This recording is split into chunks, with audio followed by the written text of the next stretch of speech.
গণতন্ত্র রক্ষার্থে বিরোধী দলনেতা শ্রী শুভেন্দু অধিকারী এলেন মুখ্য নির্বাচনী আধিকারিকের দপ্তরে। ডায়মন্ড হারবার লোকসভা কেন্দ্রের প্রায় 20,000 ভোটারের নাম অবৈধভাবে বাদ দেওয়া হয়েছে। নাম বাদ যাওয়া ভোটারদের সামনে এনে আক্রমণ শুভেন্দুর অভিযোগ, নির্বাচন কমিশনের গাইডলাইনকে কার্যত বুড়ো আঙ্গুল দেখাচ্ছে রাজ্য সরকার। 1995 সালে ভোটারদের অনৈতিকভাবে বাদ দেওয়া হয়েছে। সাথে সাথে তিনি এও বলেন যে রাজ্য সরকার ভোটারদের চুরি করছে।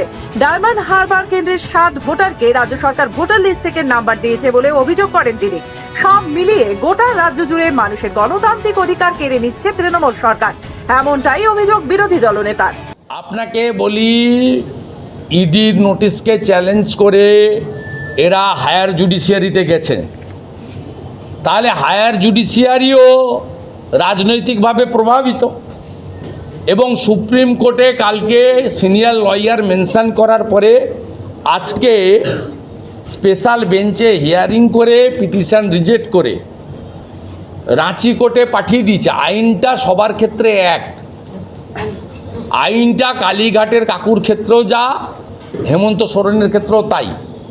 স্বাভাবিকভাবে এই কেজরিওয়াল বলুন, হেমন্ত সোরেন বলুন, এরা কিন্তু বাঁচার জন্য নোটিশ পাওয়ার পরে হায়ার জুডিশিয়ারিতে গেছেন। হায়ার জুডিশিয়ারি কখনোই এদেরকে এন্টারটেন করেনি। তাহলে মমতা ব্যানার্জি আজকে যে অভিযোগ করছেন, এটা শুধুমাত্র কেন্দ্রীয় সরকারের বিরুদ্ধে নয়, বিচার ব্যবস্থার বিরুদ্ধে। এটা গণতন্ত্রের পক্ষে মোটেই সুখকর নয়।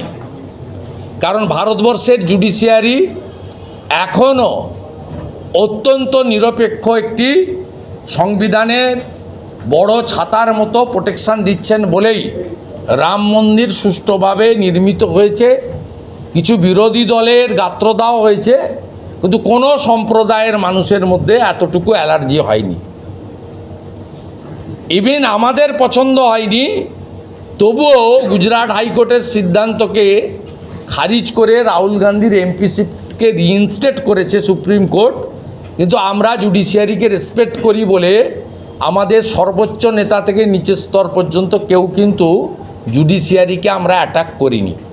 স্বাভাবিকভাবে মমতা ব্যানার্জি হেমন্ত সোরেনকে কেন্দ্র করে বিজেপির এনডিএ সরকার এবং এজেন্সিকে অ্যাটাক করতে গিয়ে বিচার ব্যবস্থাকে অ্যাটাক করছেন।